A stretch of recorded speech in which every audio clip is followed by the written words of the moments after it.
ഇന്നത്തെ ഏറ്റവും പുതിയ മൾട്ടി ബോക്സ് ഓഫീസ് റിപ്പോർട്ടുകളിലേക്ക് ഇവർക്കും സ്വാഗതം. ഷൈനികം നായകനായി എത്തിയ ഷൈനികത്തിന്റെ കരിയറിലെ ഏറ്റവും വലിയ ബഡ്ജറ്റിൽ തിയേറ്ററുകളിലേക്ക് എത്തിയ സിനിമയാണല്ലോ മൾട്ടി.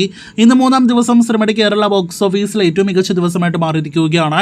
രണ്ടാം ദിവസത്തെ ഇതുപോലെ തന്നെ ഇന്നും സിനിമയ്ക്ക് 1 കോടിയിലധികം കേരള കളക്ഷൻ ഉണ്ടാകും. ഇന്നലെ ശനിയാഴ്ച ഇതേ സമയം 50 ലക്ഷത്തിനടുത്താണെങ്കിൽ ഇന്ന് 80 ലക്ഷത്തിനടുത്ത്, കൃത്യമായിട്ട് പറയുകയാണെങ്കിൽ 78 ലക്ഷത്തിൽ പരമാണ് സിനിമയുടെ കേരള ട്രാക്കിംഗ് ഗ്രോസ്. അപ്പോൾ ഇന്നലെ കേരളത്തിൽ 1 കോടിയിലേറെ ഗ്രോസ് വന്നെങ്കിൽ ഇന്ന് 1 കോടി 50 ലക്ഷത്തിനടുത്ത് കേരള ഗ്രോസ് പ്രതീക്ഷിക്കുന്നു. അങ്ങനെയെങ്കിൽ ഇന്നത്തോടെ സിനിമയുടെ ആകെ കേരള കളക്ഷൻ 3 കോടി കടക്കുകയാണ്.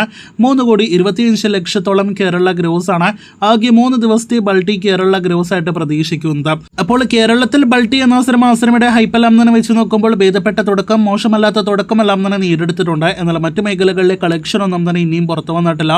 ആകെ 3 ദിവസത്തെ വേൾഡ് വൈഡ് കളക്ഷൻ 5 കോടി കടന്നിട്ടുണ്ടാകുമെന്ന് പ്രതീക്ഷിക്കുന്നു. ബൾട്ടിക്ക് ഇനി അങ്ങോട്ടുള്ള പൂജ അവധി ദിവസങ്ങളിലെ കളക്ഷൻ എല്ലാം തന്നെ വളരെ നിർണായകമാണ്. കാത്തിരിക്കൂ തിങ്കൾ മുതലുള്ള ബൾട്ടിയുടെ കൂടുതൽ കളക്ഷനായിട്ട്.